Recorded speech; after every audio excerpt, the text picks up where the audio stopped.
Hello, everybody. Welcome back to Adobe Live. Happy Wednesday, if it's Wednesday where you are. Good morning, good afternoon, good evening. I'm Benjamin Ward. I'm a product manager on the Lightroom team, and I am here today with the awesome photographer and designer, Sin Lagos, and I will turn this show over to her in just a moment. But first, let me say just a couple of things. If you are watching our live stream on Behance, thank you. Hello. Awesome. Thank you for joining us. You might want to consider switching over. Wait, what did I just say? I said Behance, but what I meant was YouTube. Can I reverse that? If you're watching on YouTube, you might want to switch over to Behance. And the only reason for that is that on Behance, we have live chat. And you can chat with us live and you can submit questions for Sin during today's show. And let me just take a moment to see who's here. We have our moderator is Cody today. Do I have that right? Hi, Cody. And whoa, General Kenobi just joined the meeting. Hi. Hi, Ferry. Who else do we have in here? I'm going to scroll a little bit. Hi, Vikram. Who else is here? Ooh, Vladair. That's an awesome name, which I'm sure I'm not pronouncing right, but I really like it. Hi, Robert.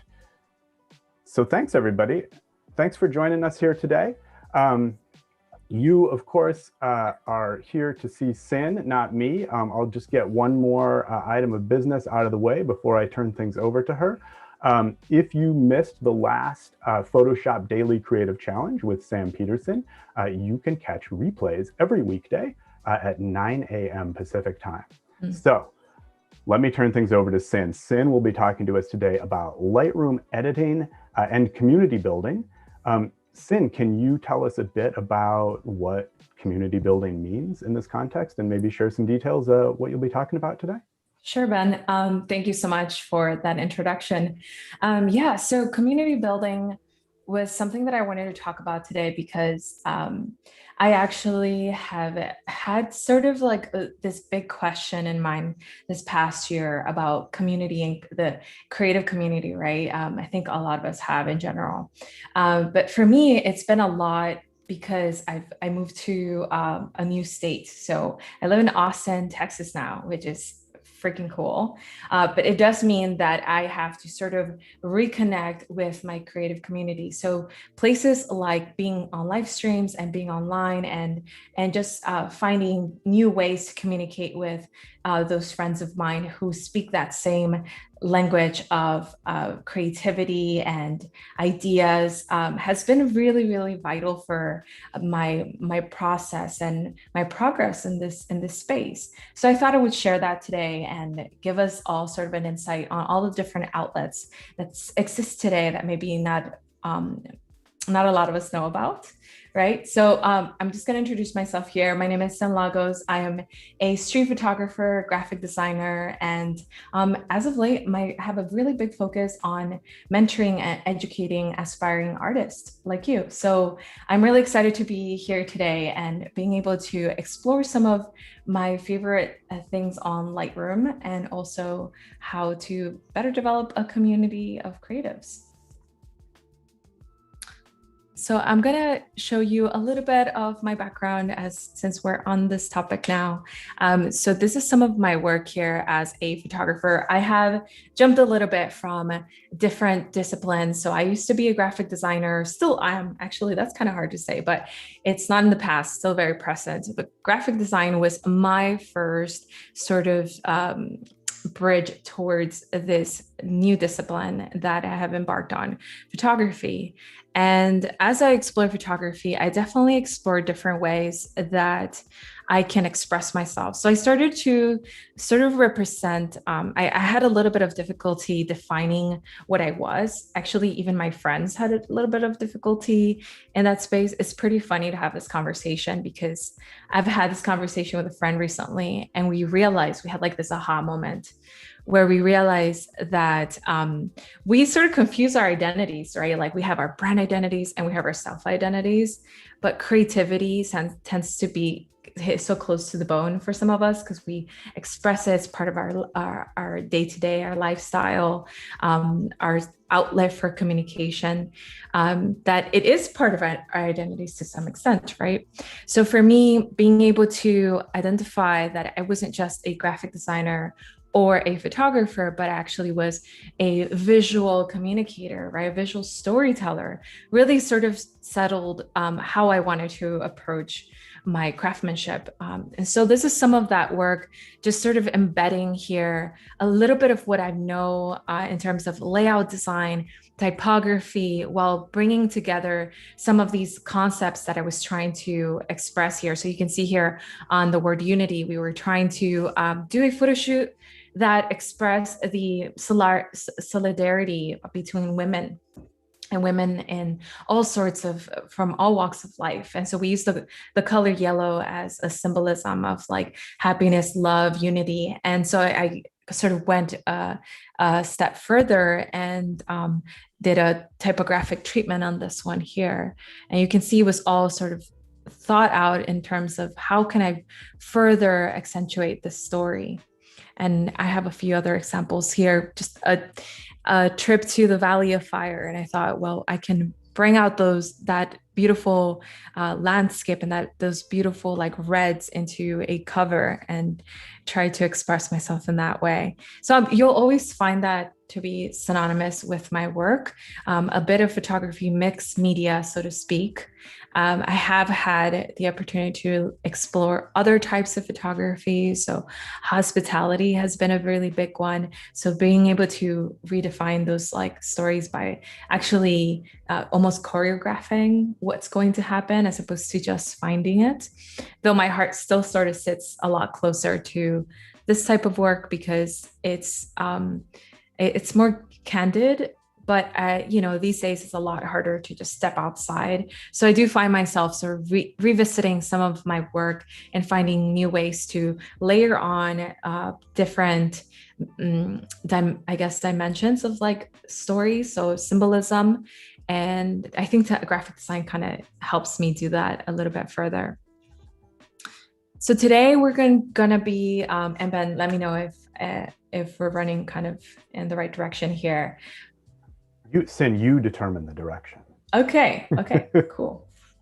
Okay, so I'm excited today because we're going to be checking out some of the new features that are on Lightroom. So we have a few new features on Lightroom that I think are maybe some of us have been wanting for a while. I know, at least for me, in terms of just like being someone who learns everything online, like being able to be in a space that can give me an ease so I can educate myself is a big perk, right? Not just a tool for me to kind of apply what I know, but rather a tool that sort of works with me to learn things along the way.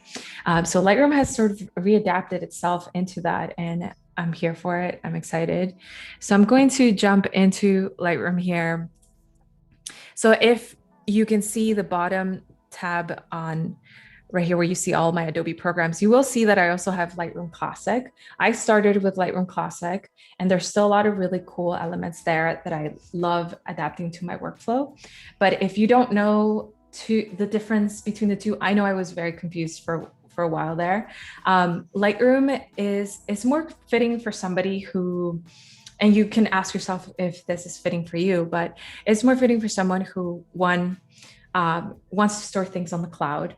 I know for me, being able to adapt that habit of storing things in a hard drive, it took me a while. I definitely have my hard drives and I definitely do the runs and try to do the right thing. But that is very necessary in Lightroom Classic.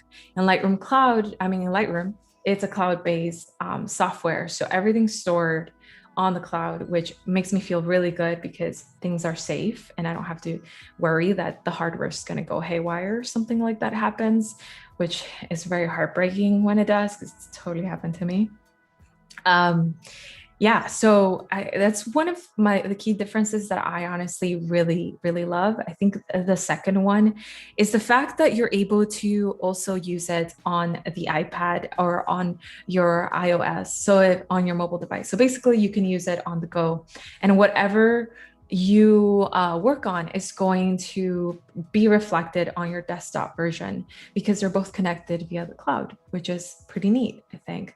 I often do use Lightroom on the go, especially when I'm during travels or if I'm running a campaign and I want to be able to be sort of in the moment and photograph and take the picture and post it in the moment, I'm able to still have some of those assets that I've worked on so hard on my desktop and have them accessible on the go on my mobile device. Mostly for me, it's been my iPad because I love the screen size. So depends on you. It does work on your phone as well.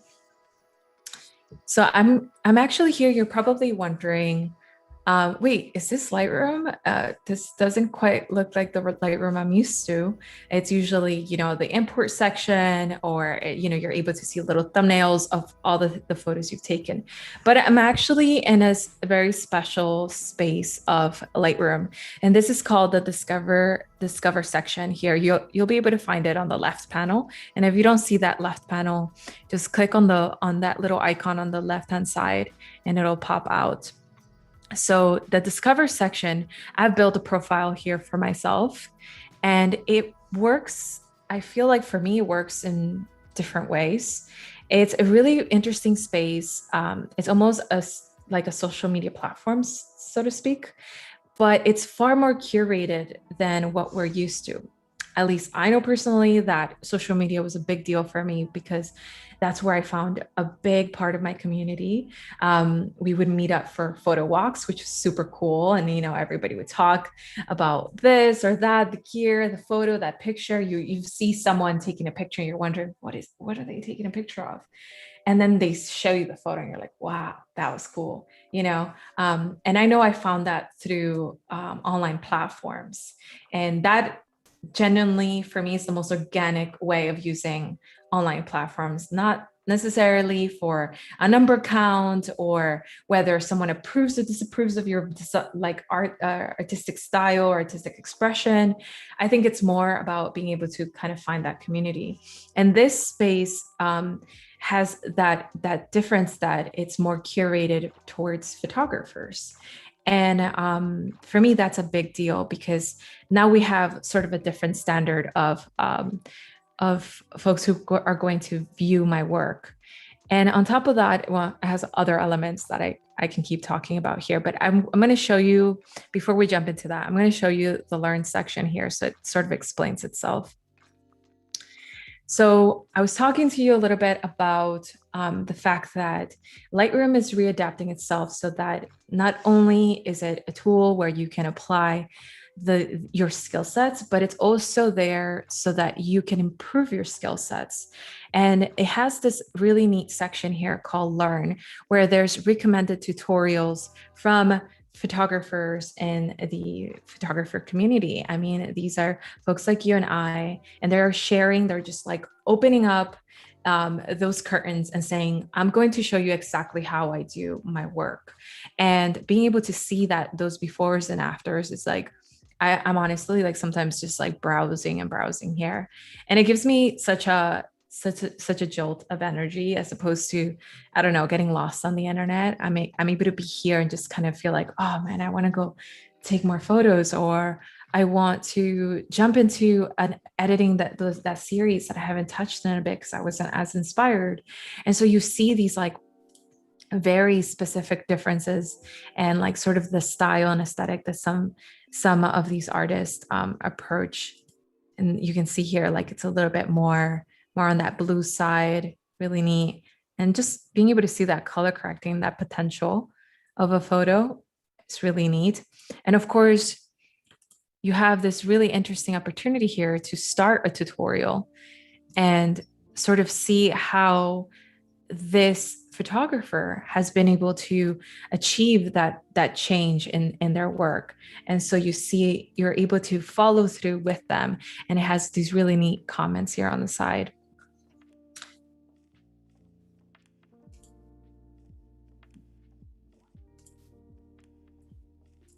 And let me know in the comment section if you are familiar with this section. Have you been, exploring the section? Do you find it beneficial to your process? Or is it, maybe just it's fine. Maybe you find resources someplace else. At least for me, I feel like, and I'm a very I'm no longer proud of being a multitasker. I think it's really nice to have a single space where I can be honed in and get lost in, as opposed to like kind of jumping from left to right to find the resources that will help me develop my craft, you know. So it really helps me. At least I like this process very much. Let me see, I'm going to get out of this, but you can kind of get a sense. Sin, let me jump in with a couple questions and comments from the chat. And again, if you're watching the live stream on Behance, we have a chat panel on the side, and you can submit any questions that you might have for Sin there. So Vikram asks, how do you get the perfect shot for every photo? I feel like this is the part where you have to disillusion us and tell us that some of your pictures maybe don't turn out perfectly. I don't know. Yeah, I mean, that's very true. I think I want to answer this in so many ways, but how do you get the perfect shot? It definitely, I think we live in like a really interesting time of being able to have these digital cameras that can take 100 shots. I definitely sometimes joke that I take like 50 shots for one shot, or I spend a whole day scouting for a single shot, a single hero shot. And you know, when that moment hits, you're just like, oh, okay, I got that shot. That's what I've been looking for all day. And sometimes when it comes to street photography, you don't like really know. You're just observing. You're really in the moment. You're caught up in the moment.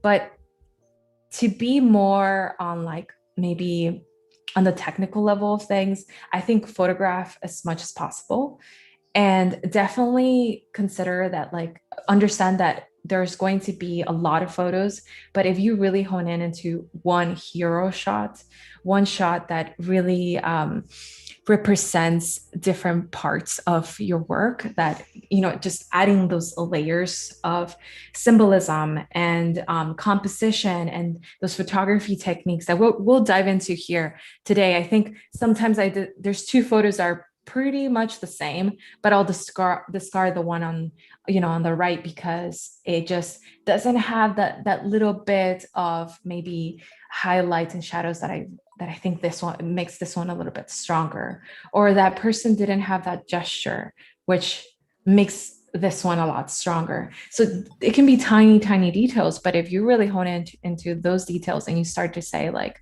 you didn't make the cut, that's sort of one way to find that hero shot. I mean, it's in the name, right? Like, definitely not everyone's made a hero. And I think being able to just be really critical of your own work, and also kind of cutthroat of like getting rid of a lot, because it's hard, right, to get rid of all the other photos you spend time in, but also kind of necessary. So I think that's like the biggest, a very long answer to your question, but it's the best way I like to approach my work. And there have been a lot of sort of discussion in the chat here since you were describing some of the differences between Lightroom and Lightroom Classic. There's been a lot of comments around storing photos in the cloud versus locally.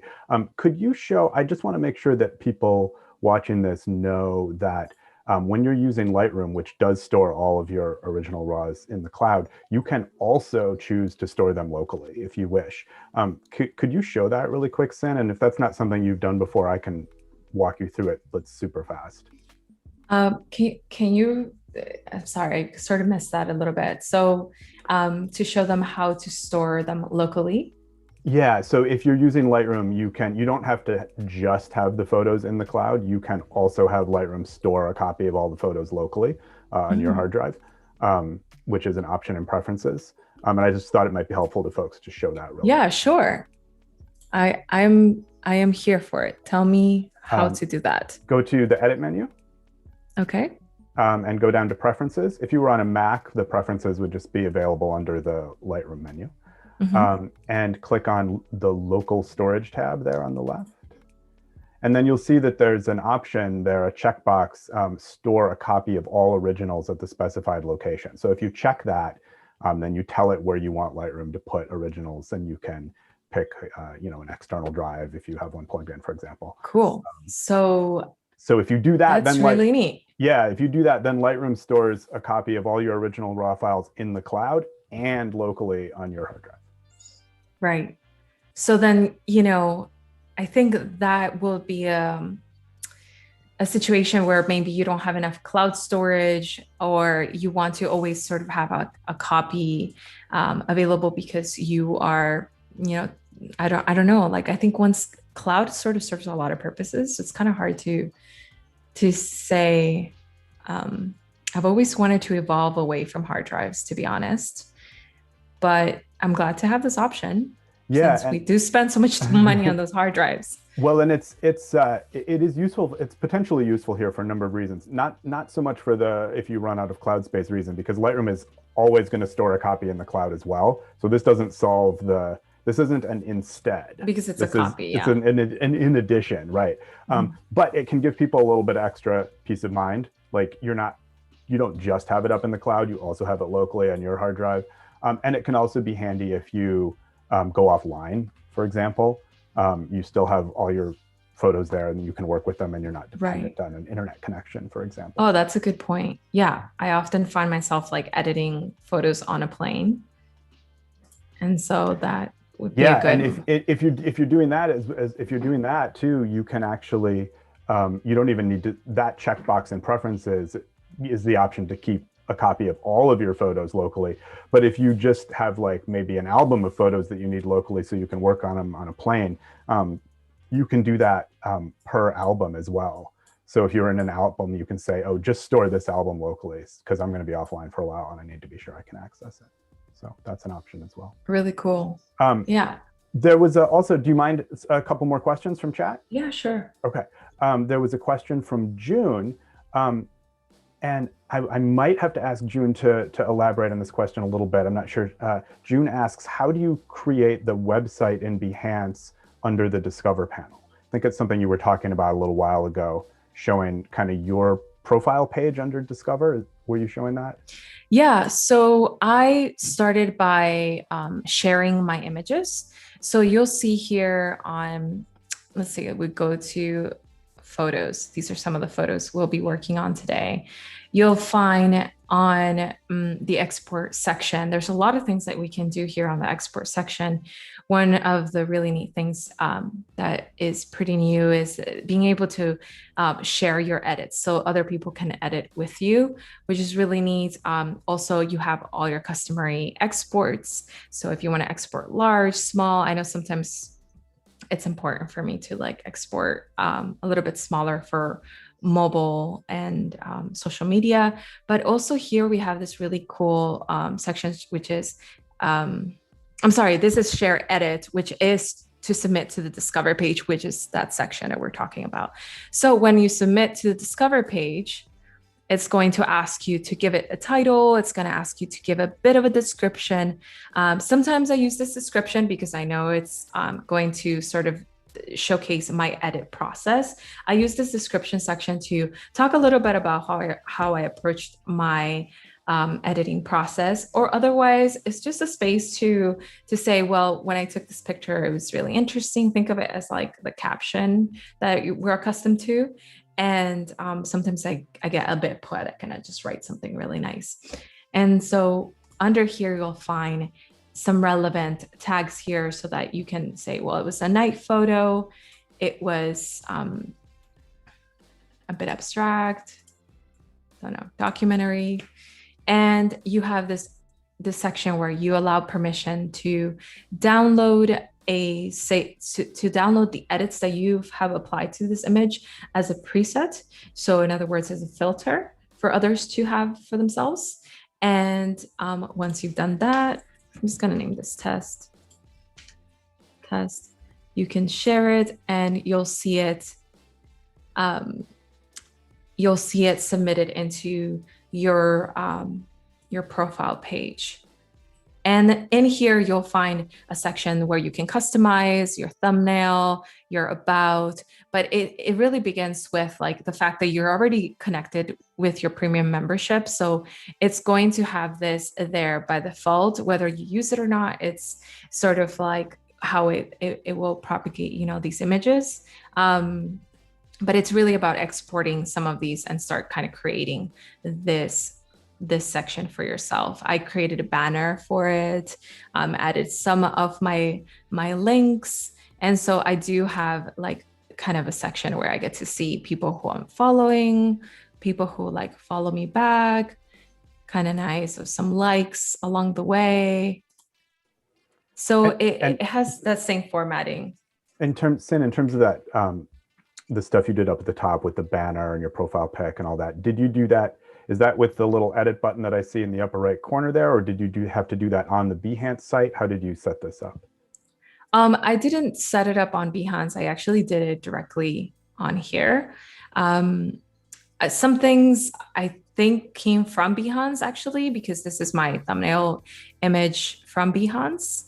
Yeah, I don't remember. I did that a little while back actually, but you can see there like upload an image, background image, and it gives you a few of those dimensions. So just jump on Photoshop really quick and drop an image in that custom size. And it just, or actually it's most of these are pretty good. 410. You can just drop an image and see if it customizes it for you. And then the about me section.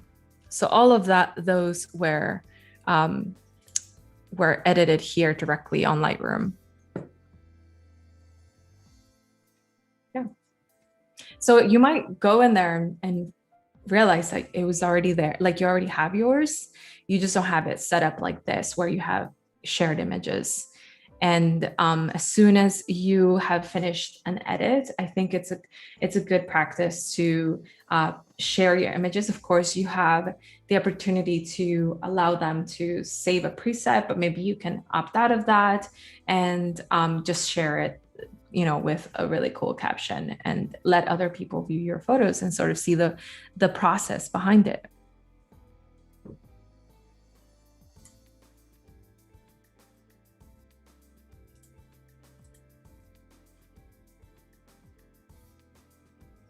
Cool. So I'm going to actually jump into the iPad section so we can talk a little bit about how that sort of translates over into desktop.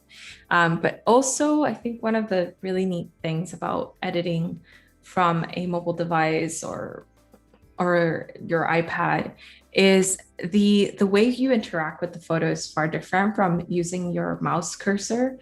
And it just kind of makes everything feel more organic, and just like as you're editing through, the changes feel more tangible, and that makes the flow a little bit more creative, more exciting to play with. So I want to kind of show you some of the different ways I approach these images. I do have a series of images here that kind of touch on architecture. They touch on a bit of street photography here, some portraiture, and I'll tell you a little bit about the behind, like how these photos came to be. But what I want to do is play around with some of these shots and see how we can approach them with some of these features. And let me just jump in really quick to say, if you have just joined us recently, we are here with photographer and designer Sin Lagos, who's showing us some awesome stuff in Lightroom today. And if you're watching our live stream on Behance, you can type in any questions that you might have for Sin into the chat pod, and I will relay those questions to her.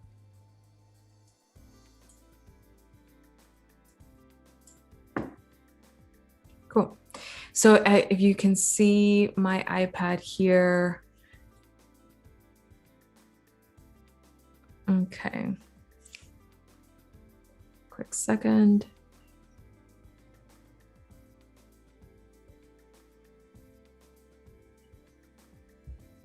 While you're figuring that out, Sin, let me just answer a question that came up in the chat from Ferry, who's wondering what sort of things should be kept in mind if you want to print your photos.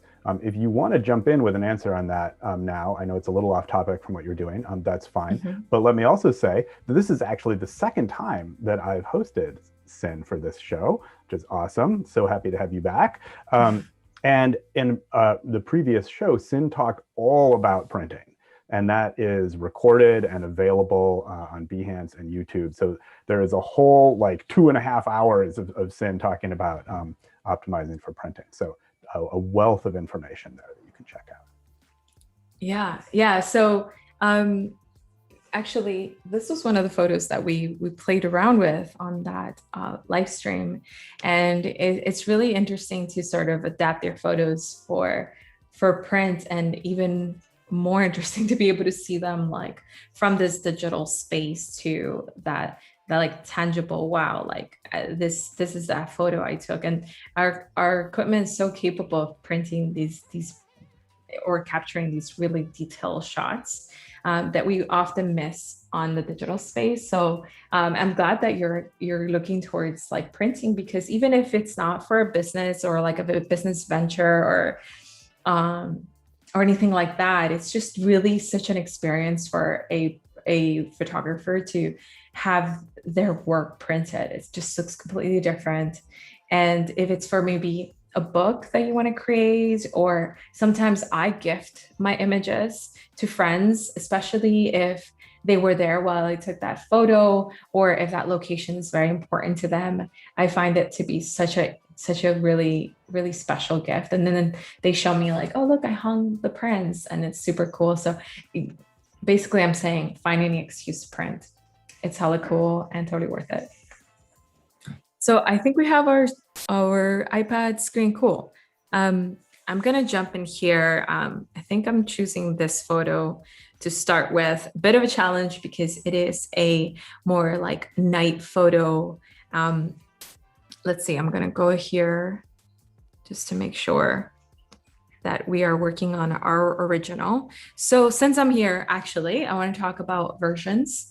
So I find within my workflow, I often find that I'll edit a photo and I kind of like it, but then I wonder if I can shift that mood into a different direction. But I already did all this work and did so much editing, and I don't want to, sort of apply new edits on top of that image. So one solution would be to copy this image and start editing on the copy of that image. But instead of doing that, we have this section here called versions. So when you create an edit on this image, you're able to create a version and title it edit 1. And that version is going to be saved for you so that you can continue to maybe sort of your creative process and continue to sort of edit the colors and change the mood altogether, maybe redefine your style and try something that you haven't tried before, or you want to experiment with a specific tool, but you don't want to ruin that place of like where you really liked your shot. You're able to kind of come back here. So I'm going to just do a few quick edits here just to show you. So let's say I made this warmer. And we'll walk through some of these features, these tools in a little bit. I'm just going to show you what happens if I make like a drastic change here.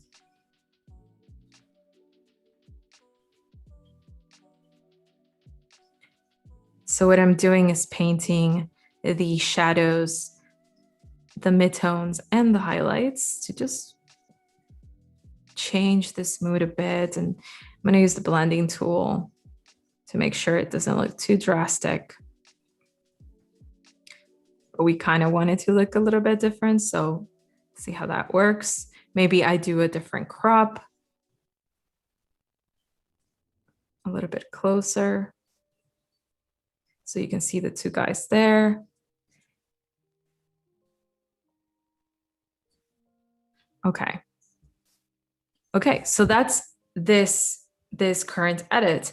But say I don't necessarily love that, or actually another reason why this could be very helpful is if you're working on projects that have to do with a client or a campaign.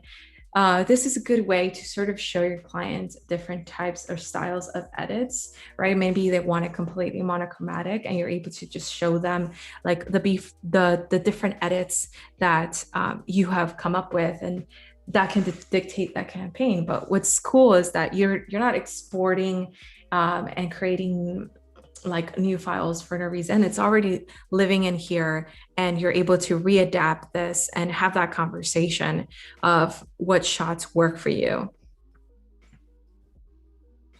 and for the client or whatever project you're working on. So I find this to be really useful. Personally, for me, it's very useful to just sort of experiment with the different styles that I want to do. Sometimes my style changes quite a bit. I think it depends on the photo or what, or maybe the city I'm in. I want to sort of capture that essence that I was left with.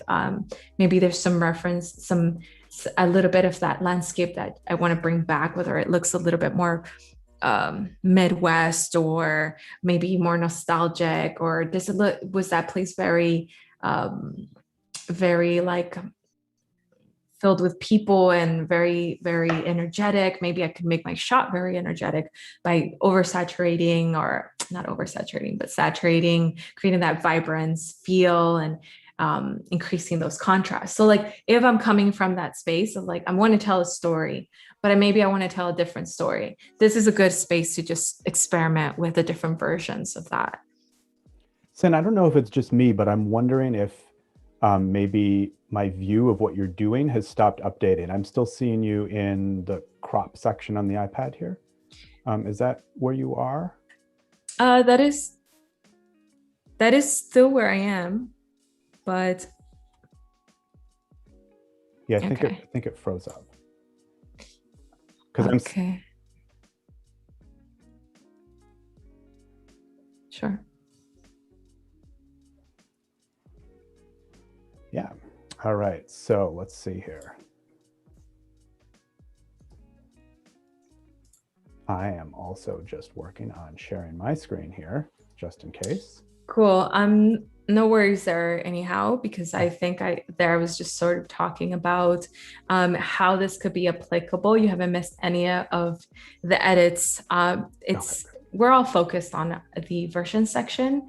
So I want to just kind of give you also a sense of like how I utilize this workflow. Not just, okay, this is really neat, but then you're probably thinking to yourself, like, how would that really function for me? I've found it very useful on those two scenarios for me to experiment, and also for client scenarios where I get to show them maybe some of the photos and they have a little bit more control. I've noticed that sometimes when I create like color edits, it's either I'm sort of gearing towards the story, or if it's for a campaign for a brand, I look to, coming from the graphic design standpoint, I look to their color palette as a brand. And if their color palette is a little bit more navy and more blue, or it's a little bit more purple, then I try to sort of throw in those colors in there, whether it's by painting the shadows or changing those little nuances. It seems more cohesive to their overall brand. And I think they really appreciate when I do that, because it's coming from a very strategic point as a graphic designer, but being able to apply that to a photo and understanding that I've gone that far in order to tailor the image to their brand is it's really special. And I think versions is a good way to present that. Sin, can I make one comment about versions and also ask you one question about Sure. So the comment is, Lightroom also, and this is just like a sort of an FYI for anybody watching, Lightroom also automatically saves versions of your photo every time you enter and leave editing. So if you open a photo and you do some edits and you move on to a different photo, and then go back to that first photo and do more edits and then leave and move on to a different photo, Lightroom's automatically saving a version for each one of those edits that you did to that photo each time you opened it in edit. So even if you don't explicitly save a version, the way that Sin showed us a moment ago, Lightroom will still auto-save versions for you that you can go back to later. The question I wanted to ask Sin is, if your screen sharing is working, for your iPad, can you show people how you got into that version section again? And then oh yes, definitely a little bit different, right? it? Yeah.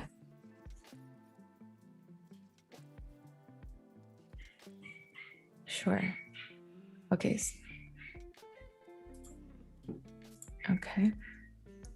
Okay, so on Lightroom desktop, let's see, as we jump here, just to show you a little bit of the it's almost just like traveling about the software, but on Lightroom desktop, you'll find it here under at the very bottom under this section, right? So like your edit section, You'll have your light, your color, all of these elements. I'm going to close this so it looks a little bit less complex. And you'll find it down here, versions. You can click that and it'll bring out those options. And like Ben was talking about, so my name options are right here. So those are the ones that I customize. And then there are auto options that start to be changed. So they are auto saved here, which is really neat. I think that's the first time I discovered it. They were all being auto saved, and I was like, "Wow, that's cool." I didn't even realize that I've been changing the image so much within that process, but being able to go back to that, and of course, like I want full control, so I like naming my images. You can see how we do that on the iPad.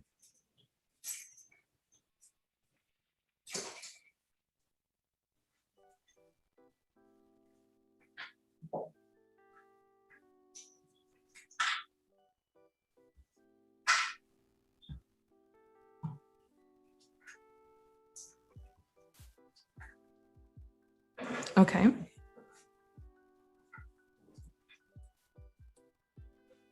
Tech.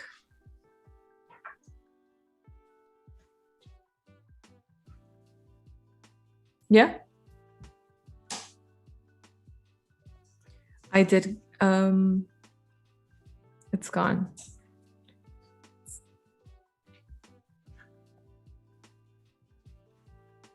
Okay.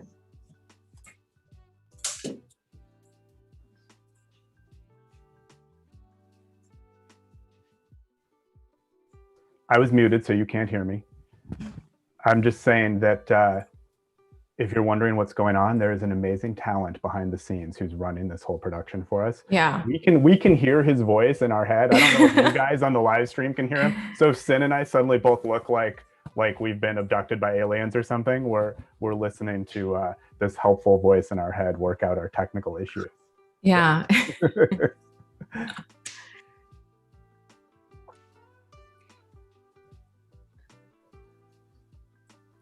Okay.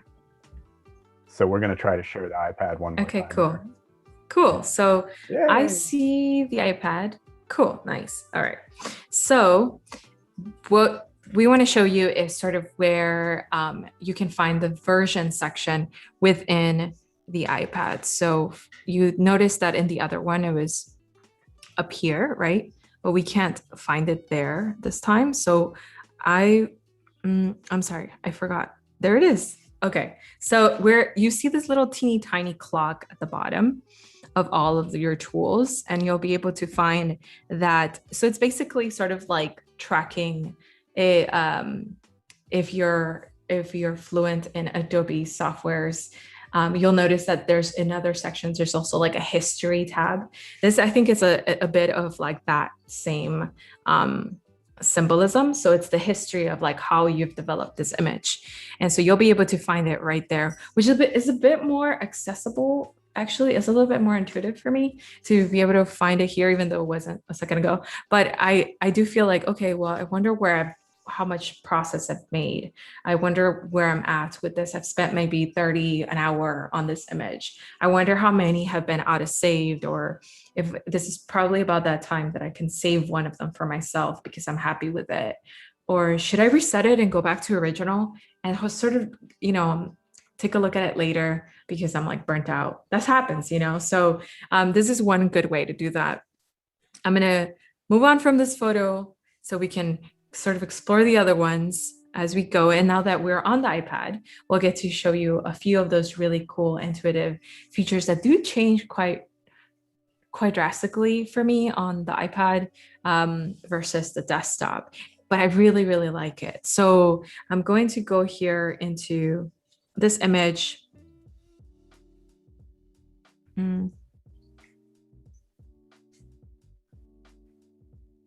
Okay, so maybe not that image. Let's go to this image. All right, so I'm gonna go into the edit section here, and under light, we are able to sort of toggle these levels a little bit left to right. We can do that, and that's great. By the way, you can always reset any levels by double clicking on that number so that it goes back to normal. But also there's this other neat button here. So if you see right next to light, you have this really neat button that will show you a real-time graphic of how you're adjusting the levels. And it's so intuitive, like just being able to have that tactility of how you're adjusting the image is really neat. And for me, I think that kind of makes it a lot more fun to be able to just have that level react to my touch gestures instead of sort of like doing this. I'm gonna actually bring that down a little bit. Bring out those slides. Cool.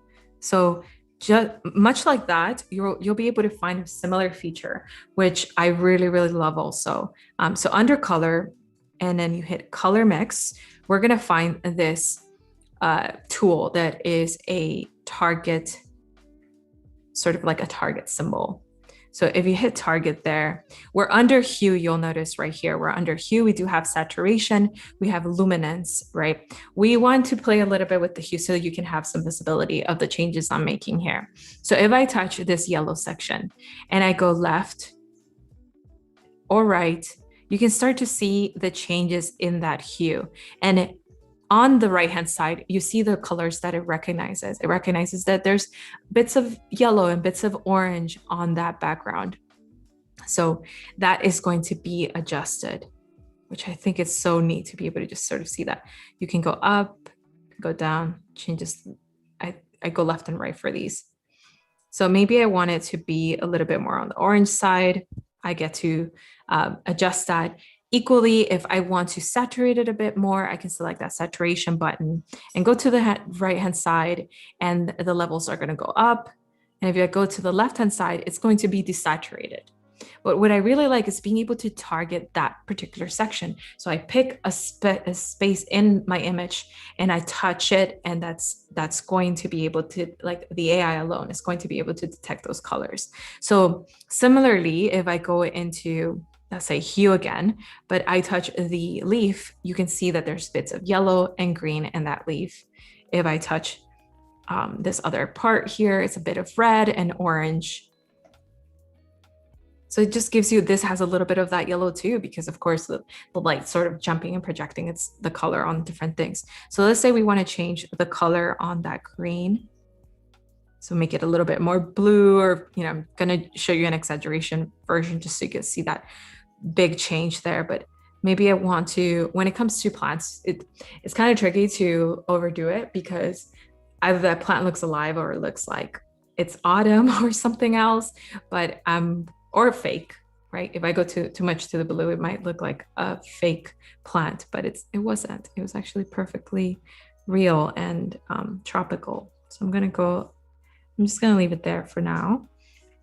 Okay, and equally, you can adjust the luminance. So get a little bit darker. I'm going to adjust the luminance on this yellow too. And I didn't have to switch anything, which I think is really helpful. Like I'm not selecting the yellows. It's already just pre-selecting them for me as I touch that particular area. And so if we try that on a different image, for example, I can try it on this blue sky. And one of the things that you can really manipulate is something like a very clean, clear sky. So I'm going to go here into hue. And if I go back, I go to the left, you'll see how it makes that go into...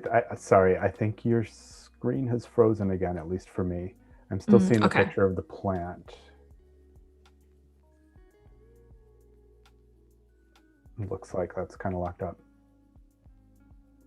Okay. So, while we work on figuring that out, let me just say again, if you've just joined us, I'm talking with Sin Lagos. She is showing us some awesome editing techniques in Lightroom here, and has been talking earlier about building your creative community as well. And if you have any questions for Sin, please go ahead and put them in the chat, which we have live on Behance right now. And even if you don't have questions, say hi in the chat. Hi. Cool. So as we just mentioned, Behance, I'm gonna like quickly jump out of this right now and go into let me see. So many different ways to do this. Okay. Cool. Are you able to see my screen on this one? Yes, I see you in Lightroom in your web browser now. Cool. Okay. There we go. And hey, everybody, you can also edit photos in Lightroom in your web browser. Yeah. Nuts. Yeah, so we were editing the color using that targeted point. So we can go here to color mixer, right? We do have different options on the desktop version. We do have the color mixer, the color grading that we sort of touched on earlier, but I can go here and select the teal, which is right here I mean, the blue that's on the sky here, and sort of manipulate that color to a different hue. And maybe I wanted to saturate it a little bit, or it really helps me to sort of play around with the luminance to see if I can take it to another sort of color style. There's a lot of blues here.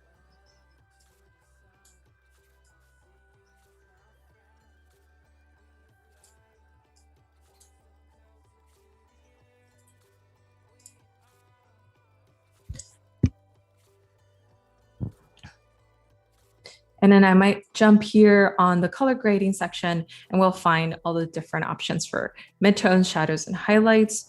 And you can see a little bit of red here in the building. So I do want to accentuate a bit of red here since we have cool colors already.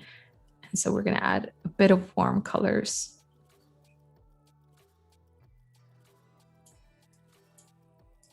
And you can play with the levels here to sort of see how it blends in those sections that have shadows.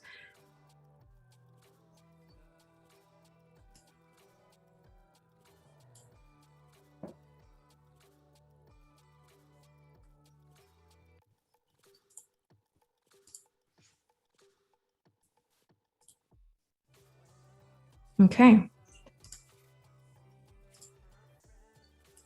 So in our version section, you'll see that new edit just update as per the time. So you're able to see the original, you're able to see the new version that we edited. It also tells you where I did it. It's telling you that I did it from the website. So so that's kind of cool to be able to sort of know, okay, I made that last update from the iPad, or I made that last update from my desktop. And it just gives you some of those details here.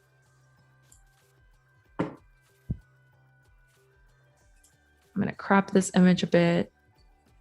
Also, when it comes to cropping, I think it's important to know where you're cropping to. So if I wanted to crop for social media, or I want to post on maybe on Instagram or one of those spaces, I might want to have this custom this ratio 4:5. And so that I can have that full space on the mobile device.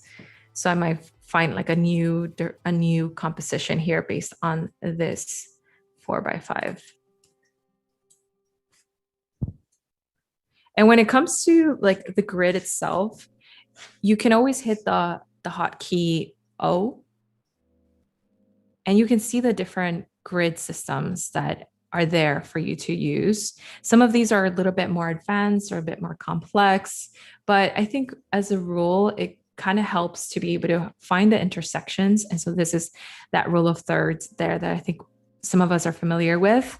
And it's really cool to find like the intersection and just try to align that into those spaces. Okay, this is a little bit embarrassing as a Lightroom product manager, but holy cow, I didn't know that was there. This is actually only on the web. It's in Lightroom Classic as well, but in the Lightroom, in Lightroom, it's not in the desktop client or the mobile clients. Oh, cool. So those different overlays are only on the web. Yeah, I didn't even know that. Yeah. I love using shortcuts because it always sort of unveils like something different. So that's always nice to be able to play with. Like, I wonder what this letter does.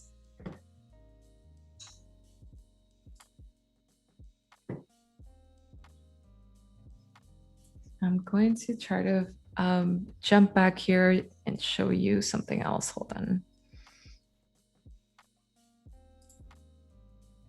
Oh, it's because I have it here.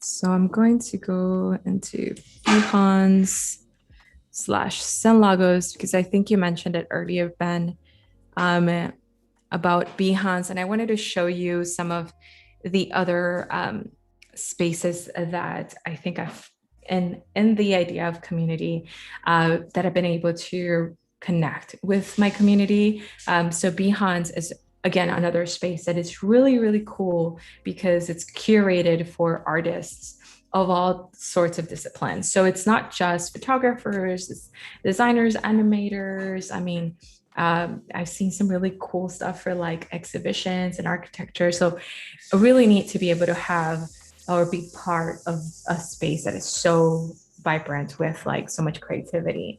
And so I've started to do live streams where we explore different editing styles or editing workflows within Lightroom, a bit on insight on social media storytelling while I was working on a campaign here. And so you get to have a little bit of that insight, and also we get to hang out and do some really cool workflows and try to get into the zone. So this is in my Behance page, and it's become really fun, honestly, to just like sort of jump in here and get all of these different questions from y'all, and just in some of these we actually do portfolio reviews, so you can see it here on this section. And I've been really an advocate of doing portfolio reviews recently because it sort of occurred to me that a lot of times we work on really cool projects, but we don't showcase them, and they kind of go unseen, right? Because we're so caught up in the pressure of like, okay, but is it ready? And sometimes you just need a bit of feedback from other creators. And it doesn't necessarily need to be like feedback from the most professional creator, but sometimes just feedback in general, because that universal feedback from someone who doesn't know your craft could be also really helpful in improving the way your work is viewed by most people, right? So having that access to your community and being able to have a portfolio review, I think is like really, really splendid to like your progress and your progression as an artist. And we're actually going to be doing one here as well. So I'm excited to take a look at some of those. So just a couple comments from the chat.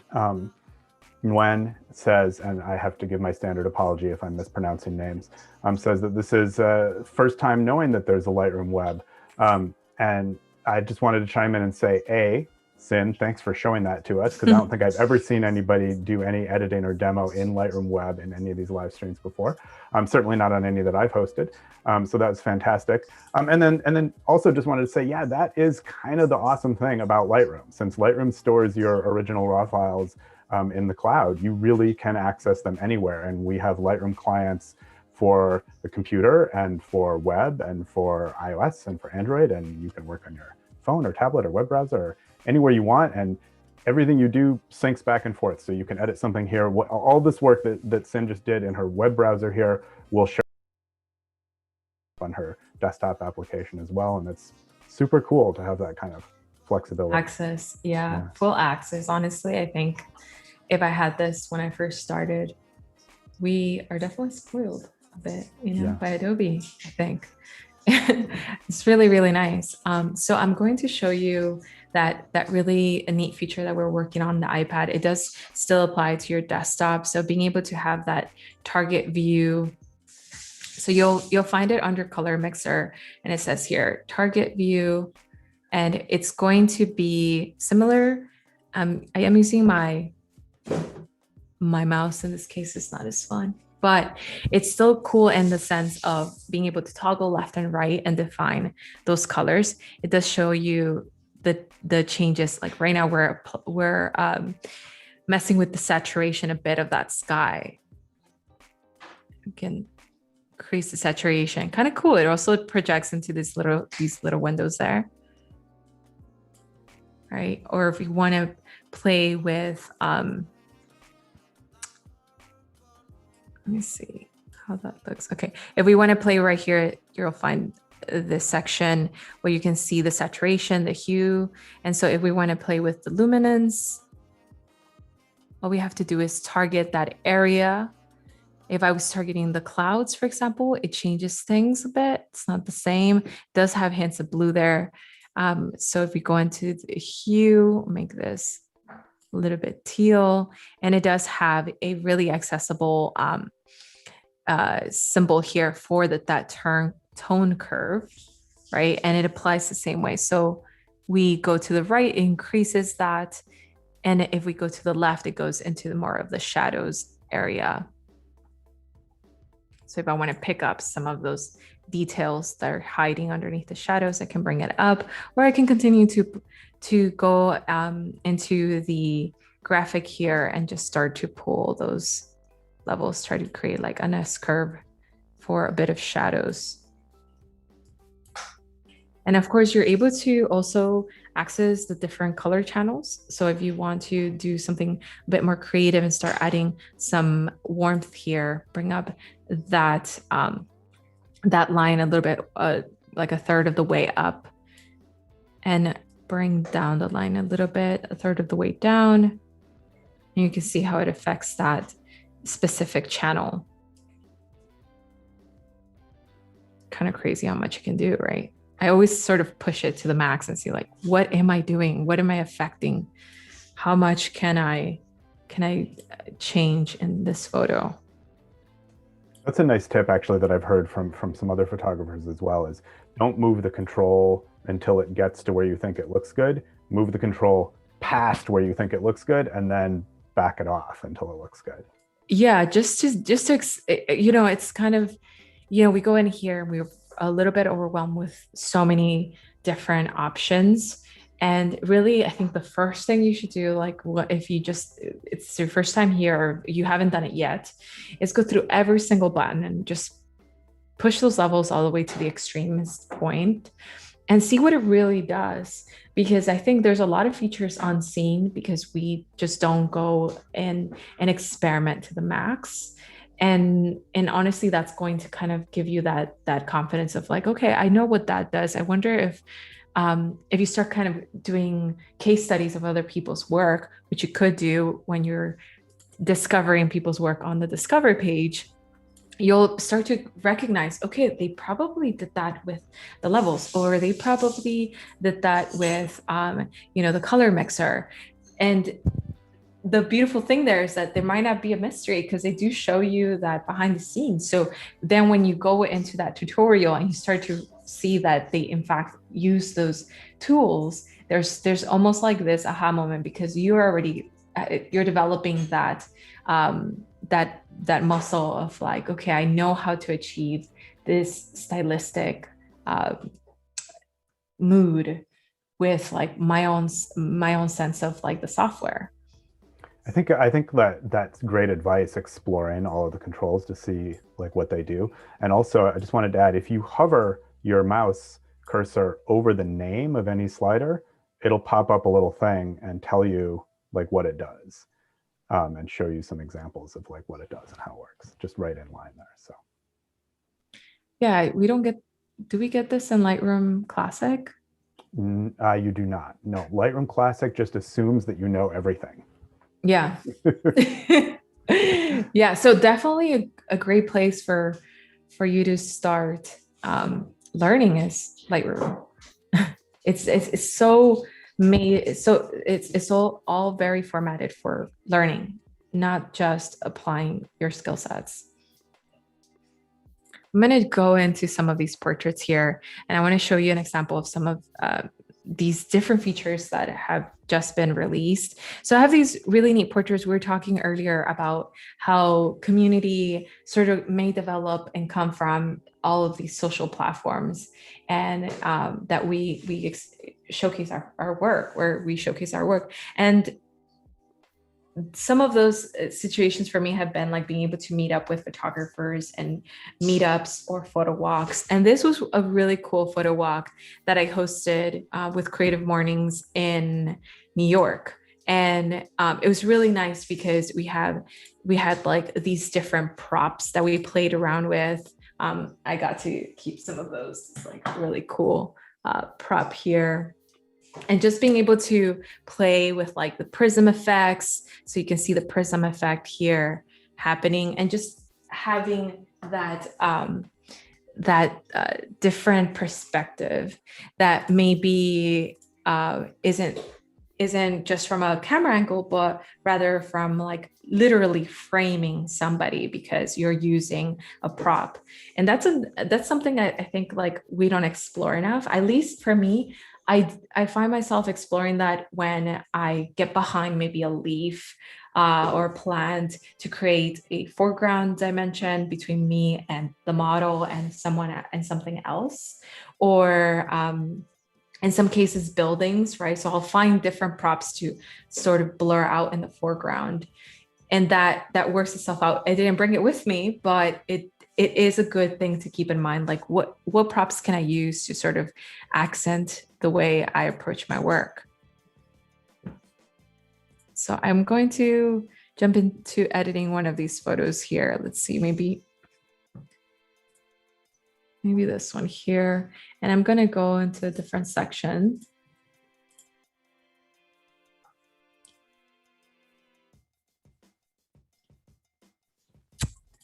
So let's go in here into presets, and we have a bunch of different presettings that I think can sort of start helping you sort of understanding what are different styles that can develop out of this particular scene. So we have these portrait presets here, right? So this is portrait. Let's play around with that. And so as you hover over it, you'll be able to see how it affects that image. That one's really neat. So it has those contrasts on the image, which is really cool. And then you do have medium skin. I like that one. It looks very nostalgic in a way. And let me jump in to say, if you happen to be looking at Lightroom and you don't see these presets that Sin is showing right now are new as of Tuesday of this week, yesterday, I guess. So they just came out, and some of these ones that Sin is showing here are optimized for portraits of people with different skin tones, and then there's other styles here that Sin's showing as well. Yeah, so we also have the cinematic styles, and yeah, this is a new feature. And if you do have the premium membership, you're able to access these, which of course it's a really big change to your workflow, because it's basically a shortcut to just being able to have visibility of what type of styles you can adapt your image into. And you have these really cool, like you have a futuristic section. And it's up to you. So at this point, it's sort of your prerogative if you like one image or one style over another. Kind of like that one. There is a vintage section.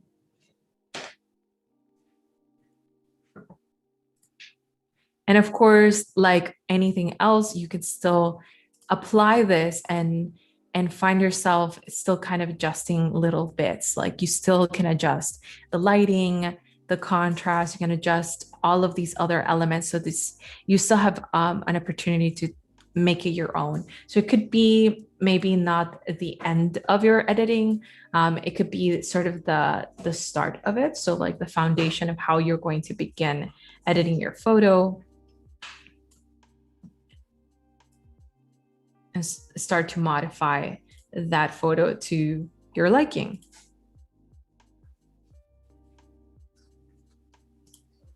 Vikram says, love your photos. Thank you. Definitely different photos we're showcasing here today. A little bit of different genres. It's kind of nice to be able to explore different styles of photography too, because it's funny how like, you know, maybe trying something else that you haven't done. Maybe you've never done architecture photography. Maybe you've never done portraits. It just sort of challenges you. I remember that happened to me when I started I did a little bit of food photography, and there was something about not being able to direct my food to do the things that I wanted to, that I was just like, okay, we have to apply the photography techniques that I know, right? Composition, lighting, and color theory, all of that comes into play because I can't make this move. I can't make this pose a certain way. It doesn't even have eyes. So like, it's kind of funny to be able to like go into a space that it's foreign to you, even though you already feel very well versed in photography. It can change the whole thing and make it a really interesting run. So another thing I want to talk about here is, oh, actually, let's show you some of that just for fun here. So we have a little bit of that visual. So this is some of that food photography I was talking about. And it just became sort of like, okay, so maybe I use circles on circles on circles. And that might help me make this look interesting. Maybe a little bit of highlights and shadows, like stark highlights and shadows. Oh, I'm going to frame this because I can't tell it to do anything else. So maybe having a little bit of that S curve by like putting a few elements here and having a little bit of an action can help. It's rather interesting to challenge yourself in different spaces, even if it's something that you never thought you would do before, and try to see how that can bring forth different techniques that you already know, but you don't apply as much because, you know, in other spaces it's a little bit easier to take the photo. I want to eat all of that right now. Yeah, definitely that pasta. There's a question from June saying, let's see, June, I'll ask you to type some more in chat if I don't have your question exactly right. I think June is asking, how did you get the curve to actually appear on the photo? If that question is correct, I think the answer is that's just a function on the iPad, I think. Whereas on the desktop, it shows over on the side. Is that right, Sam? Yeah, so that visual's more represented on the desktop. If we do have, if we still want to be able to target the point curve, you do have that option here, but it works more in the same way that user interface, that user interaction of like toggling to the left and to the right, as opposed to being able to have that visible graph. It is more of a iPad workflow. Which is why I sometimes like that, because it's just more tactile in that way. So it will appear under your levels, or sometimes it appears once you've hit that target. It'll give you that option, just like here. We're talking about target, but it still gives me that little control to control the tone curves. And I want to talk a little bit about presets, since we did touch on that a bit here. So we have this color, and maybe we really like this, and we want to apply it to other scenes that have similar light conditions. We can hit Control C, and that will copy. It's like a quick copy, edit settings, or we can go into, okay, we can do that, copy C, right? And then go into a different image, and then press Control V or Command V on a Mac, and we'll be able to see that color palette being applied. And it does help to have similar light conditions. So if I'm going to apply this to maybe this shot, it might look really interesting, but it might not look identical, right? So So just Sin, sorry, I'm sorry to interrupt you. So you were just, what you were doing just now with Control C, Control V, you were just copying the edit settings from one photo and pasting them to another? Is that Yes, exactly. So we're just copying the edits that we've applied, all the different adjustments we've made, and pasting them into, hopefully, like the best way to do it is to apply it to an image that has similar light conditions, or an image from that same series, because it will have the same settings from your camera. So you will see an exact replica of that preset or that filter. But if you apply it to a different light condition, it might turn into something really interesting, but it won't look identical to what you have here, right? Because we are talking about different lights and different settings altogether. So another way to do that is, if we're here and we want to create a preset because we really like this setting, we can hit presets here, and then we can go under, I think it's here on the three dots, we can create a preset, right? So create a preset of our own, and you'll see there all of the different adjustments we've made. And if you toggle these down, you can choose and decide, like, do I want to take all of these edits along with me, or do I want to just maybe not apply that shadow editing because it was very applicable or unique to this photo, or maybe not apply this profile that I have here, so you can pick different sections. Maybe the optics are not the same. This was taken on a different camera. I want to make it a bit more universal. You have those options to do that. So we're going to label this Adobe Live Nostalgia, and then save. And then you're wondering, okay, but where is it now? So we have this section called user presets down here, and then you'll see different settings and different filters that I've made. And some of these I've made for mobile photography, not digital photography. So it does sort of embed differently because of the settings of the camera and things like that. But being able to have this readily available means that we're able to kind of jump into this image here and apply the Adobe Nostalgia just by clicking on it or hovering over it to be able to browse and check if that's something we like. I wonder what it would look like on this. Right? It looks a little bit nostalgic, kind of cool, but I haven't clicked it yet. So it's not going to modify my image, but it gives me that opportunity to just sort of browse and see if that's something I want to do, because copy paste, it completely modifies that image. So it is a bit of a different workflow here. And as we talk about presets, I think it's also important to mention that we have like this section here called Save Presets that directly links us back to our Discover page section, right? So if we go here into the Discover page, I'm going to go into my profile here and go into this image. You'll see down here that it says Save as a Preset. So if I save this edit as a preset, we'll be able to find it under user presets, save presets, as opposed to user presets, which are the ones that you've made. So I'll save this as a preset, and it says night mode, send logos, and that is up here because I made that, enabled that toggle that we talked about earlier when I shared my photos into the Discover page. So I'll hit save. So wait, so what you're saying, Sin, is right now, if I'm in Lightroom, I can go to the Discover section.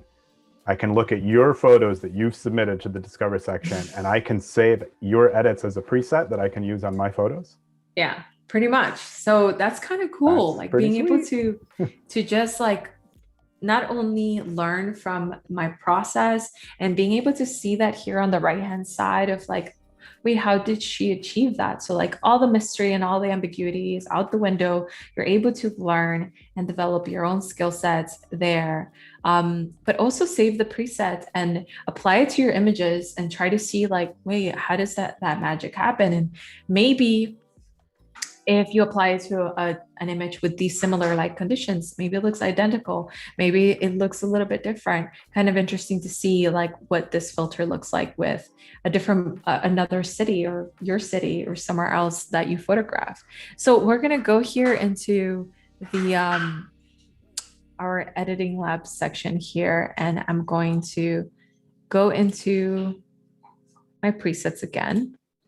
And I'm going to go into save presets, and you can see there, night mode Sin Lagos is saved. Let's see, we can apply that to one of these photos. So presets, saved presets. Go into night mode. So a little bit of those purple hues.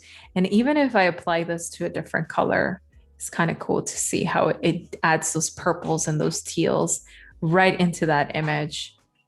I'm going to apply it to one of these darker images that I have here. Night mode. Yeah, so that's your saved presets. So as you can see, I've saved a few of these really cool presets from other folks. And it's kind of nice to be able to like have your own presets playing around with how things are going to change up a little bit just by going over it and not necessarily changing everything right away. But I can select this section and then go in here and continue to do my cropping systems to be able to find different or new compositions.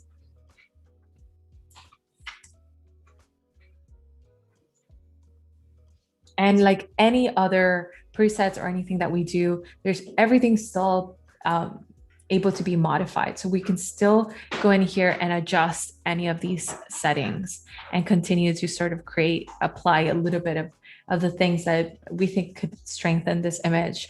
And so if I want to, bring up the contrast, and if I want to sort of highlight some of those shadows and bring up those plants a little bit in the foreground, then I'm able to do that. If like, in fact, I wanted to change the sky so it's desaturated and we want a style that's a little bit different from what we got initially, it serves as a starter point for us to play around and see where we choose to take it.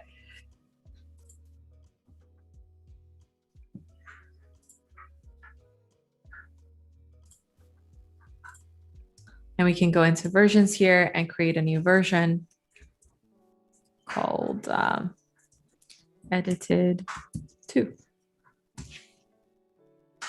Right, so then we're able to play around with different versions along the way.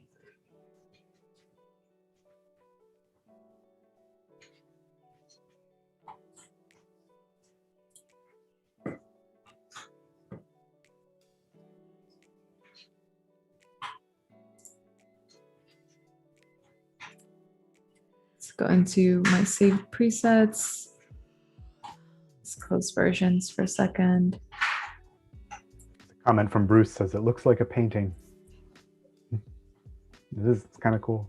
Yeah, it's kind of nice. Sometimes it sort of crosses that point from a photograph to just art, right? Like that's why I think it's really like it's really well represented when I say I have artists and they all practice different crafts, because in reality, like we go further from just taking a photo. We kind of walk in here and this becomes our new paintbrush. So definitely learning to use these different techniques can help us create our own sort of mood and style and kind of like signature fingerprints, like artistic signature. So that's really neat to be able to do that. I like this one. Looks like a film image. And actually, I might actually go in here and go into the details section, into the effects section, and try to add a little bit of texture. And it says noise reduction here, but like, what if I want to add noise instead? Oh, the grain slider there at the bottom of effects is maybe what you're looking for. There it is.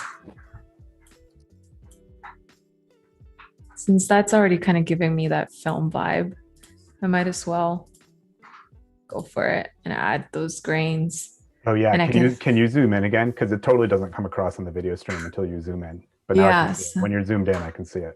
So that's without the grain, and that's me pushing the limits That's cool. to the grain, and I just kind of see how that just makes it look a little bit more of like I picked up this camera in the 90s in New York. And it's really interesting to have that conversation, right, about how, you know, maybe some things that we deem as like incorrect or the limiting to a camera because it has grain, because it has like color noise, or maybe it was too underexposed, or maybe it has a little bit of warping. Like some of those things you can't correct. You can choose to correct them, but you can choose to also bring them in as symbolisms, like as a stamp of the times. Like one day, this criteria of images will be very representative of today, as opposed to like, I don't know, a different type of like style or aesthetic that develops down the road.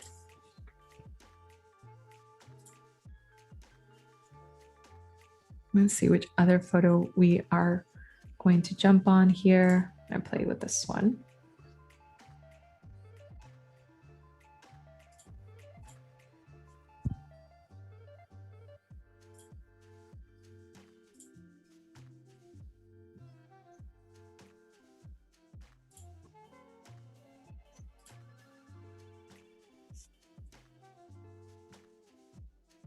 And I always try to kind of keep a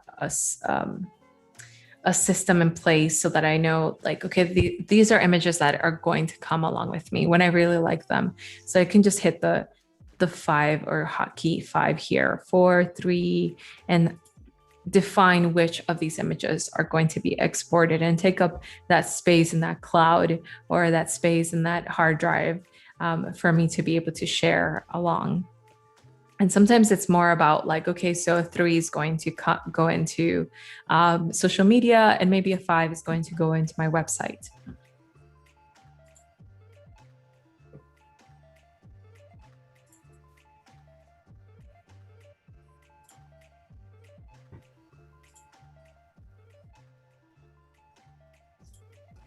So there's a question in the chat from Bruce asking about, and Bruce, I don't know if you'd like to elaborate on this question at all in the chat. I can pass on details as well, but asking, since this is a fairly open-ended question, but what is your take on watermarks? So, do you ever watermark your photos for or anything like that? I think it's kind of distracting to the images.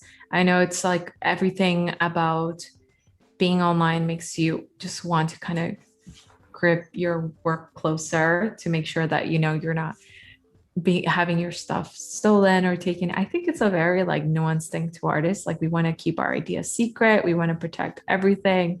But it's totally fair. I understand. But I think when it comes to like watermarking, it sometimes to me it feels dated and distracting. You can do that. I do it for, I do a signature, like a stamp for prints, which to me feels fitting because we want to legitimize the image and the original. But I don't know, I wish there was a better solution to that. I think sometimes it's a bit distracting from the overall shot. It depends on what you're doing. I mean, I've seen some really interesting watermarks that are enclosed in either a circle or a square. So they're a bit more like, I don't know, like in their little compartment. So it's not as like distracting to the whole image. The placement is important. I mean, if you're going to put it on top of something and it's going to get in the way of that like minimalism of your image, definitely not cool.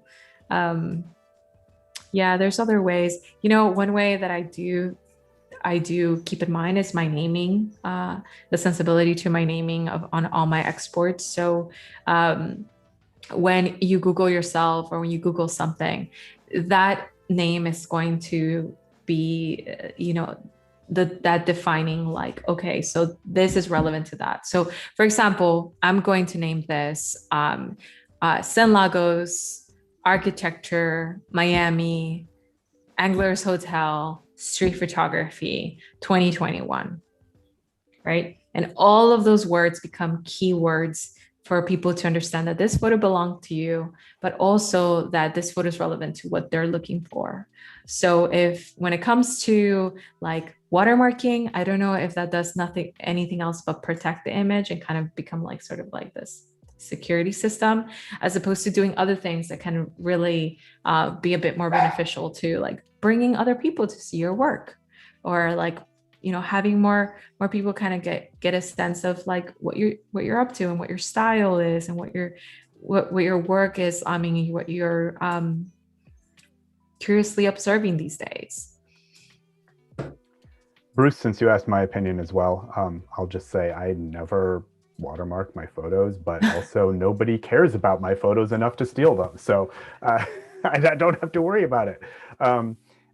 You know, I do occasionally see, and Sin, you alluded to this a little bit in your answer, I do occasionally see a photographer who really makes the watermark kind of a stylistic part of the photo, which if you can do that, I think it probably depends on the photo, how successful that could be. But if you can do that, that can be kind of cool.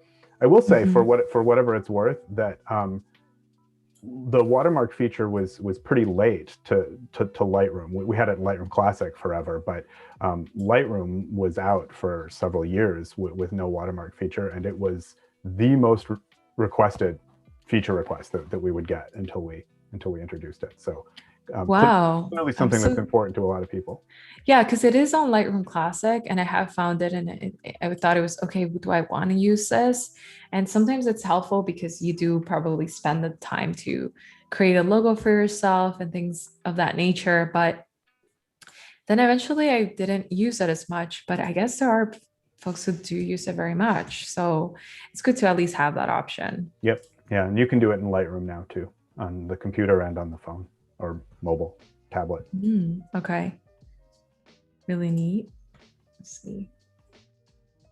So I've basically applied all of these different adjustments we've been talking about today. So the color grading, painting those shadows, trying to create like a different look on the shadows. So it's not just like a stark black, it's actually being treated as well. The same with the sky, and then also bringing up those neon signs at the bottom. I think I wanted to accentuate those a little bit more. So I actually increased the luminance here on the color mixer, so it targets those oranges and that neon sign.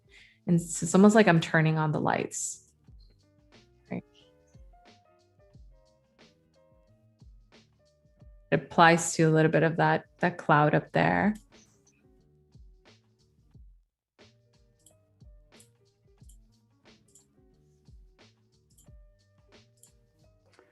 Sin, there's a great question in the chat from Ferry asking, how much do you plan your shots before you capture these images?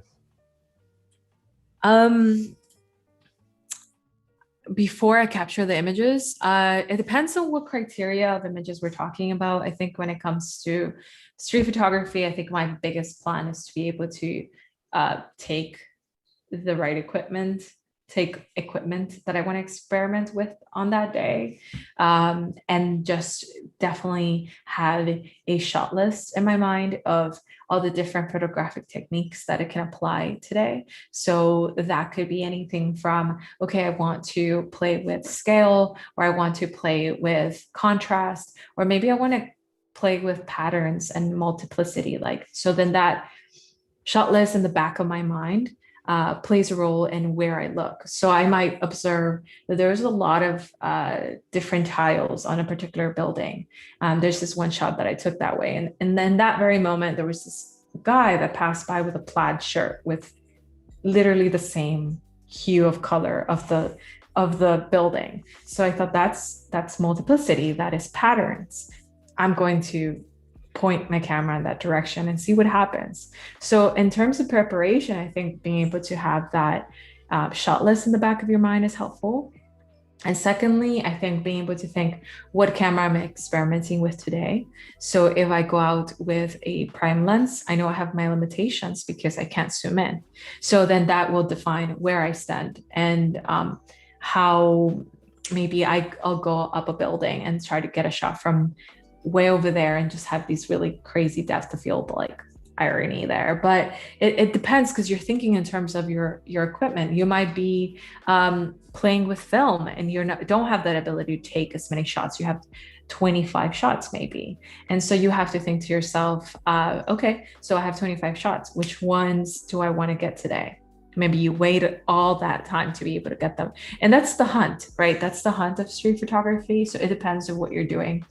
If you're talking about something a bit more controlled or organized, like for example, lifestyle, hospitality shoot, like the ones we browsed earlier, or the food photography that we saw earlier, that definitely requires a real tangible shot list that defines the actions of that talent, that defines the recipes we're going to shoot that day, because now we're talking about other people being part of that process. So we don't want to waste our time. And also we want to have a bit of direction as to like how they're going to, what are they going to be doing, right? Like, I think it's so funny to be able to like be in a space and people are saying like, what's my role? Like, what do I do? And you just tell them what to do. And then this ends up being this really cool collaborative environment. The same happens with photographing street photography too, right? Like you might approach a stranger and you tell them, hey, like, I think this photo would be great. Are you cool with that? Okay, yes, this wall right here. And I'll tell them exactly explicitly like why I thought that was interesting. Like your shirt matches the wall. And that shot becomes like a really neat story there. Yeah, so that's more or less sort of how I prepare it. If you have to think in terms of preparation. And then if you don't mind, there's another question from chat, which I think kind of fits nicely into what you were just talking about. And this question is from Gino asking, how do you know when you're done editing a photo? Oh, that's a big question, no? I think like it kind of not the easiest thing to sort of say, okay, well, there's a 30-minute mark. I can only do this edit in 10 minutes or whatever. It's not really that way. I think sometimes for me, in terms of my workflow, it's tricky to do these things where we're talking our way through it because it's a lot of my conversations happening internally. Like when I just look at an image and I think to myself, like maybe this is sort of my style, but it's not fitting for the city that I was in. It's not very relevant to the subject matter that I was photographing.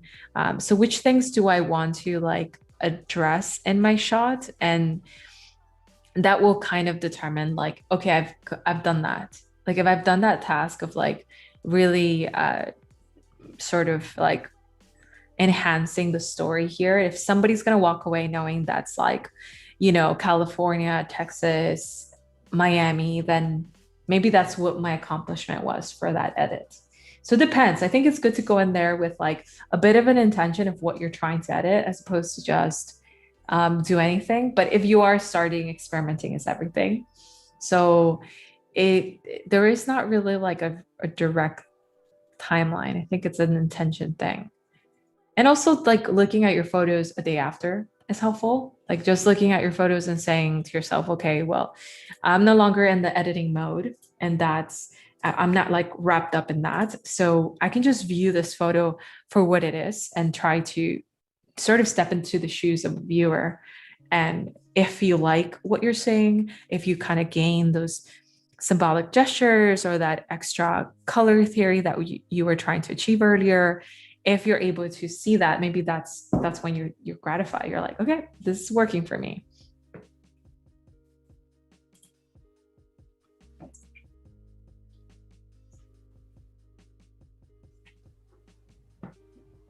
There's a question from Bruce. Bruce, if I'm not representing your question accurately, just chime in the chat again. But I think what Bruce is asking about is street photography and photographing strangers. And do you just ask people if you can take their picture, and how does that work? Is that successful usually? So that is a different approach these days because it's not really easy with depending on what city you're living in, with the circumstances we have since 2020. So it's not the easiest to just approach strangers. I think there's a degree of boundary that has increased. It's a bit thicker, but I have done it. It has been a bit different, but I'll tell you what I did in the first part. Like, it was always intimidating. I think it's always intimidating for any photographer to photograph strangers because, one, it's intimidating even if you're not photographing them, right? Like, approaching strangers is intimidating. But I think it's really a matter of having two things in mind. One, what you're doing is probably going to feel more like a compliment to that person than an attack. And I think like a lot of people have this like in the back of their mind, like, what if I'm interrupting their day? What if I'm like being an intruder? Well, if you have that mindset, then that person's going to feel that those nerves you're feeling.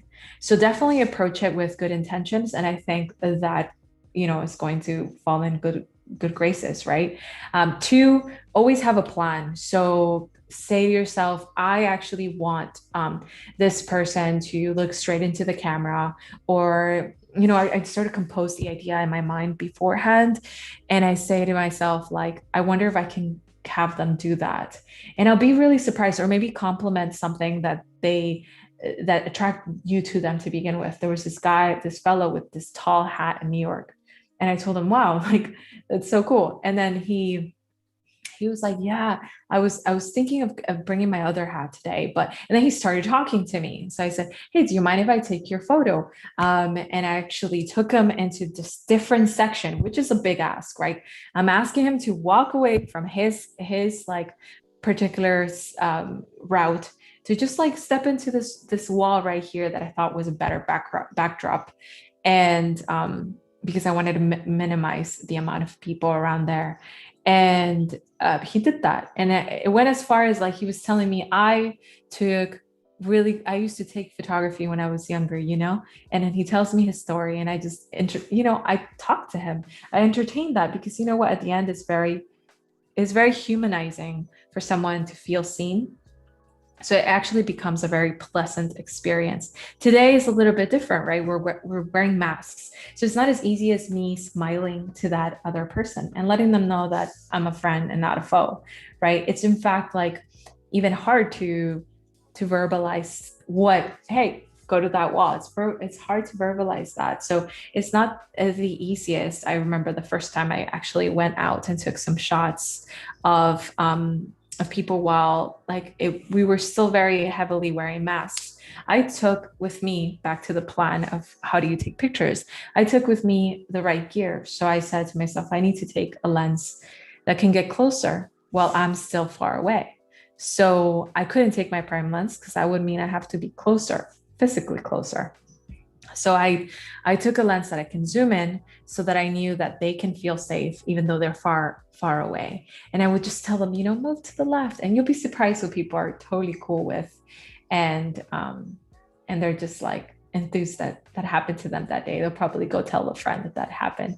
And so I got some really interesting shots out of that. And hopefully I'll be able to sort of do an entire series on that experience, because it was definitely really cool to approach strangers during that time.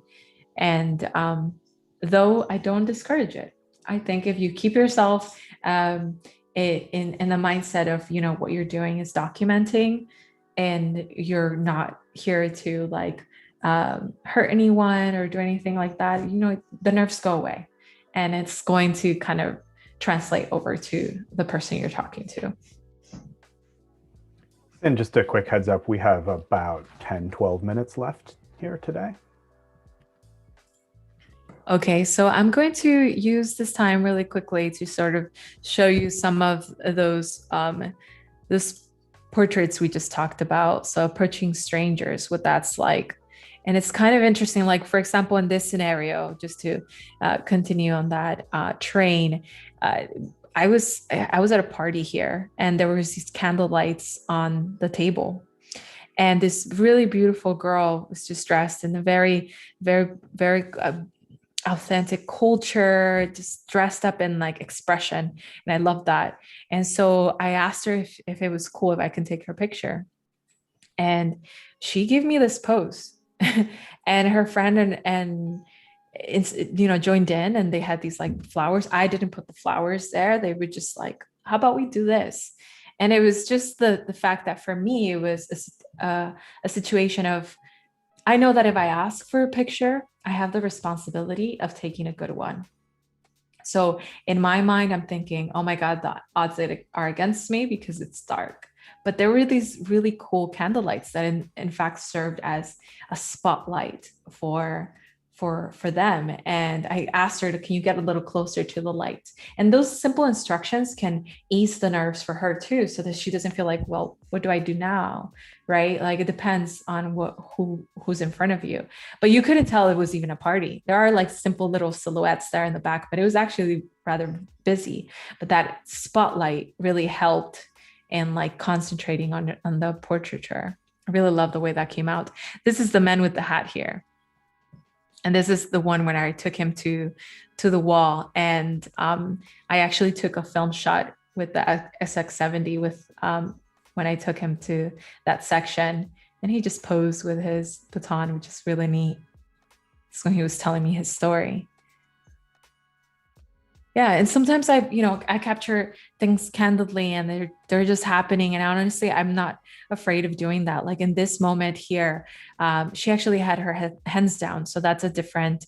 I have several shots of this, and I had a really interesting few seconds to decide. Like, okay, wow, this woman looks so interesting to me. I don't know why. It's just something about it was drew my attention, and my friend was there with me. And I think she felt a little awkward that I had stopped and just photographed a stranger. It does take a little bit of like a hiccup out of people, like, wait, what's going on?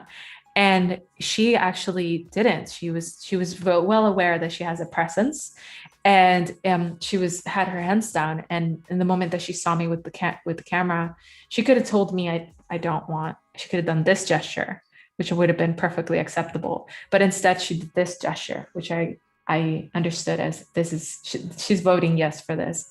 And so I'm really happy with this shot. It came out really cool.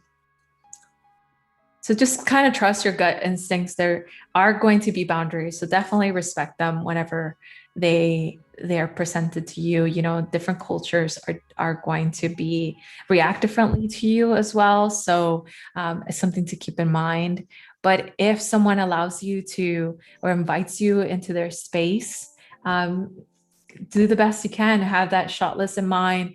And honestly, it's like really beautiful because seconds happen really fast. And if you don't capture that, then the moment's gone, right? It's not choreographed. Things just are going to happen as they happen. And yeah, so these are some of those moments where I just ask, can I take your photo? And sometimes I didn't. This guy right here is so funny because I just thought, wow, he looks like a total cowboy. But like what he has here on his left is his phone. Not even, but he looked like a total cowboy, but he's actually in Miami. So I thought the color palette in the back and the stop sign there was sort of symbolic and ironic. So there's some nice comments in the chat. Glenn and Bruce have both said how much they like your photos. Bruce also asks, when you take a picture of a stranger like this, do you offer to send the picture to them? It depends. So sometimes they ask, oh, where can I see this photo? So I'll refer them to my website. I'll tell them maybe about the series, which is We the Peoples. I try not to have too many strong commitments because their photo might not make it, or their photo might not actually, be one of the selected in the series, so to speak. And so I do like to share photos, but not as a rule, because actually sometimes it's just very like exchange is very fleeting, and it happens in seconds. You take the photo and they're gone. But in the case of this fellow here, I actually did send him the photos, and I told him when I posted them online and everything, he was so happy. He shared them with his friends and his family. It was kind of funny that way. So it depends, definitely follow through if that's an option. We do have our devices, we can connect in a second. And grab each other's like contact and information. And then, it's just important to follow through when that does happen. But it's not a hard rule, which you'd be surprised to hear.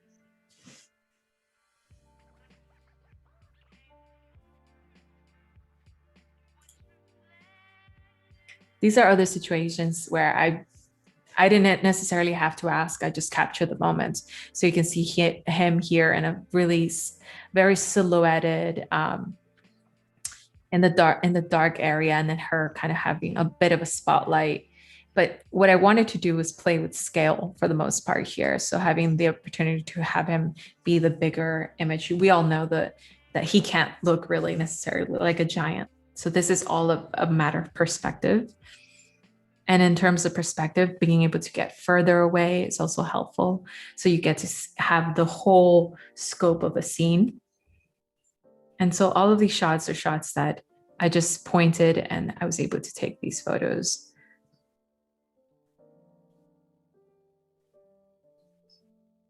Like I still don't know where they were going, but they're running. And it made it like such a cool like gesture of like, where are they going? And what's happening? And also this fellow here in the back often gets confused for her shadow, but her shadow's down here. So it's a cool play on like just the serendipity of like a regular day and all the things that happen around us.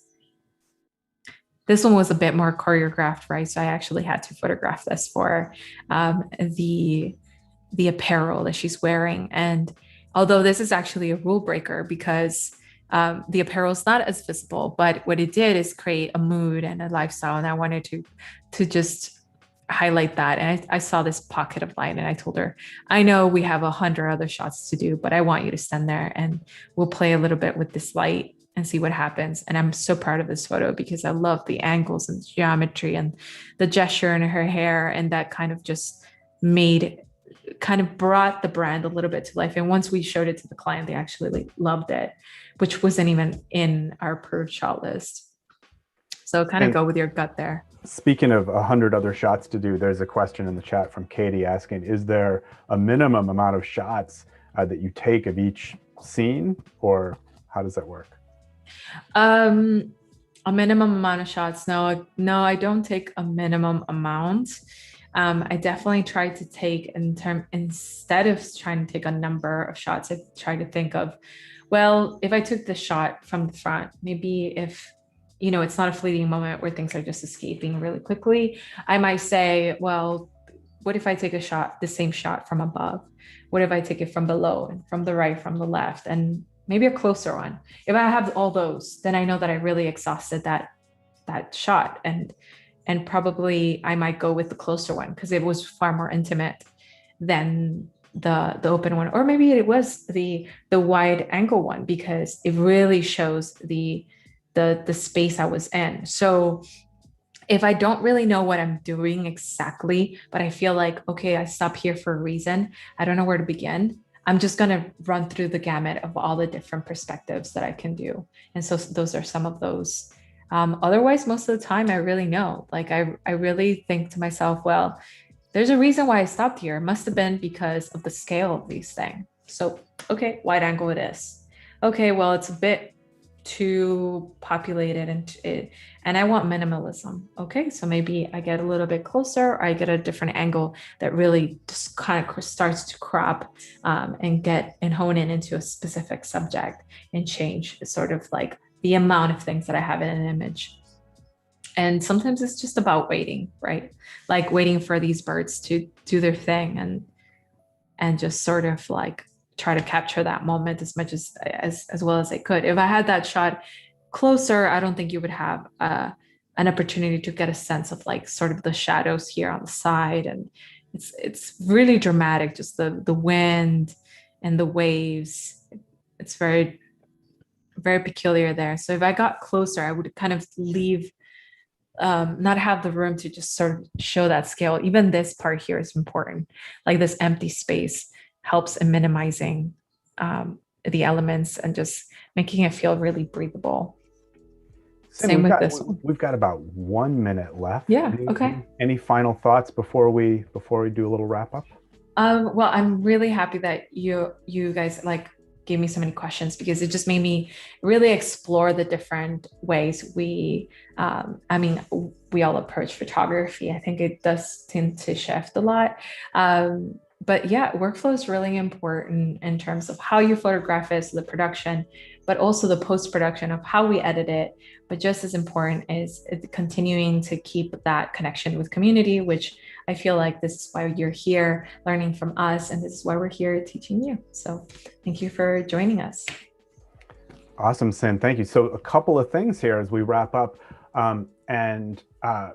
First, let me just say, if you missed the last Illustrator Daily Creative Challenge, you can catch the replays every weekday at 11:30 a.m. Pacific, which is basically right now, following our show. Immediately following this show, you can catch the replay of the Illustrator Daily Creative Challenge. And then I also wanted to say that I will be back tomorrow with Sin, again, for a second day. Sin, 30 seconds or so, can you tell us a little bit about what you'll be covering tomorrow? Yeah, so we're going to be able to cover some different features that we didn't talk about today on Lightroom. So I'm excited to show you more of like different ways to target sections and have more control over your photos than like a universal edit on your images. That sounds awesome. I'm looking forward to that. Sin, thank you so much. I can't wait to be back here with you again tomorrow, same time. And to everybody who joined us today for the live stream and who asked questions in the chat, thank you so much as well. And I hope to see all of you guys again tomorrow. Thanks, everyone. Bye.